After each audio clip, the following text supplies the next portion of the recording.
ராமநாமம் வாழ்க. ஸ்ரீராமர் இருக்கும் இடமே அயோத்தி. சம்பராசுர யுத்தத்திலே கைகேயி தசரதரிடம் 2 வரங்களை பெறுகிறார். அதை இப்பொழுது பயன்படுத்திக் கொள்கிறார். ஸ்ரீராமருக்கு பட்டாபிஷேகம் என்றவுடன் இந்த வரங்களை தசரதரிடம் கேட்கிறார். இப்பொழுது என்ன அவசரம் என்று கேட்கிறார். இல்லை, கண்டிப்பாக எனக்கு வேணும் அப்படின்னு சொல்கிறாங்க. 1 பரதன் நாட்டை ஆள வேண்டும். 2 ராமர் மர உரி தரித்து வனவாசம் மேற்கொள்ள வேண்டும் 14 ஆண்டுகள், அதுவும் துறவு வாழ்க்கை மேற்கொள்ள வேணும்னு கேட்குறாங்க. ஏன் இப்படி ஒரு வரத்தை கேட்குறேன்னு சொல்லிட்டு அவர் துடிச்சு போயிட்டு ரொம்ப நோய்வாய்ப்பட்டுறாங்க. ராமருக்கு இந்த விஷயம் தெரிஞ்சோடனே அன்னைக்கு பூத்த ஒரு தாமரை மலர் எவ்வளோ முகமலர்ச்சியாக இருக்குமோ அது மாதிரி மலர்ச்சியோட நான் கண்டிப்பாக போயிட்டுறேன், என் தந்தை சொல்ல காப்பாற்ற நான் செல்கிறேன் அப்படின்னு சொல்கிறாங்க. ராமா நீ செல்லாத ராமா அப்படின்னு தசரதர் சொல்கிறாரு. நீ கானகம் சென்றால் நான் வானகம் செல்வேன். நீ இந்த வளமிக்க அயோத்தி நகரை விட்டு அப்படின்னா நான் இந்த உலகத்தை விட்டு விண்ணுலகம் சென்றுவேன் அப்படிங்கிறாங்க. தந்தை ஏதோ புத்திர சோகத்தில் பிதற்றுகிறான்னு சொல்லிட்டு இவர் கிளம்பிடுறாங்க.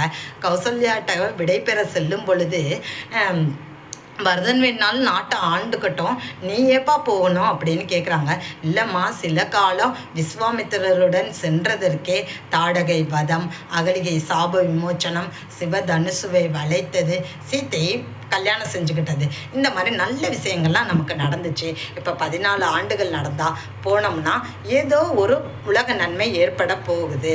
அதனால் என்னை தடுக்காதீங்க, துன்பம் வந்தால் இன்பம் வரும் அப்படின்னு சொல்கிறாங்க. கிளம்புறாங்க. இப்போ லக்ஷ்மணனும் மர உரி தரித்து நானும் வருவேன் அப்படின்னு கிளம்புறாங்க. இல்லை லக்ஷ்மணா நீ வராதா, அப்பா என்னே தான் போக சொல்லியிருக்காங்க, நான் போகிறேன் அப்படின்னா. நான் உங்களை விட்டு நீங்கவே மாட்டேன், நான் கண்டிப்பாக வருவேன் அப்படின்னு சொல்கிறாங்க. நீர் உள்ள வரைதான் நிலமும் மீனும் வாழும், நீங்கள் இருக்கிறந்தட்டையும் தான் நானும் சீதா பிராட்டியும் வாழ்வோம், கண்டிப்பாக வருவோங்கிறாங்க. இதை கேட்ட சுமித்திரை லக்ஷ்மணனை தடுக்கவே கிடையாது.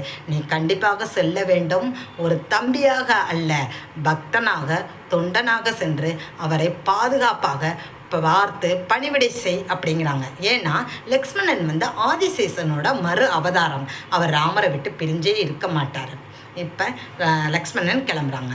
சீத்தையும் நான் ராமர் கூட தான் போவேன், ராமர் இருக்கும் இடம்தான் எனக்கு அயோத்தின்னு கிளம்புறாங்க. இல்லை நீ அங்கே போகாத, அங்கே போனால் காட்டில் துன்பம் ஏற்படும் அப்படின்னு. ஏன், என் கணவர் என்ன வலிமை குறைந்தவரா?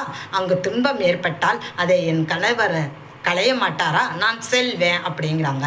மேலும் பத்தினி தர்மத்தை ஆற்றுவதற்காகவும் என் கணவருக்கு பணிவிடை செய்வதற்காகவும் நான் கண்டிப்பாக செல்வேன். ஏன்னா ஹரிச்சந்திரர் அன்று சொப்பனத்திலே கூறிய வாக்கிற்காக இந்த உலக வாழ்க்கையையும் சுக துக்கங்களையும் அளந்துட்டு காட்டுக்கு போகிறாங்க.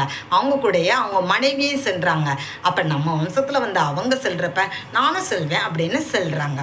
இப்போ இவங்கெல்லாம் செல்கிறப்ப மக்கள் எல்லாம் அழுகிறாங்க. பறவைகள், விலங்குகள், மக்கள் அனைவரும் அழுகிறாங்க. இது எப்படி இருக்குன்னா இவங்களோட கண்ணீர் மழை பெய்கிற மாதிரி பெய்யுதான், அந்த மாதிரி அழுகிறாங்களாம். இதில் கம்பர் இன்னொரு வரி கூட சொல்கிறாரு, கருப்பையில் இருக்கிற உருவம் ஆகாத அந்த கரு கூட அழுதுச்சு அப்படின்னு சொல்கிறாங்க. இவங்க எல்லாரும் அழுகிறாங்க. ராமர் லக்ஷ்மணன் சீத்தை காட்டுக்கு செல்கிறாங்க. பரதன் தாத்தா வீட்டிலேருந்து இப்போ தான் விஷயம்லாம் தெரிஞ்சு அயோத்திக்கு வர்றாங்க.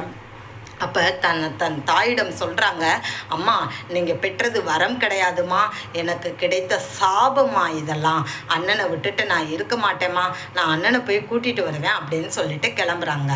கிளம்பி போயிட்டு அண்ணனை கூப்பிடையில அண்ணன் ஸ்ரீராமர் சொல்கிறாரு, நான் தந்தை சொல் காப்பாற்றுவதற்காண்டி வந்திருக்கேன், நீ போய் அயோத்தி மக்களை பாதுகாப்பாக பார்த்துக்கொள், நான் 14 ஆண்டு காலம் முடிந்து நான் வருகிறேன் அப்படின்னா.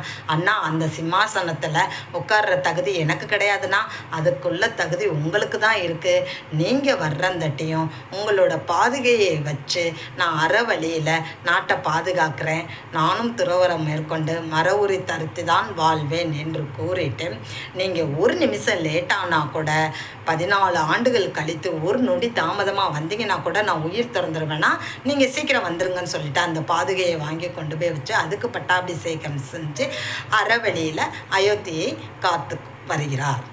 நன்றி.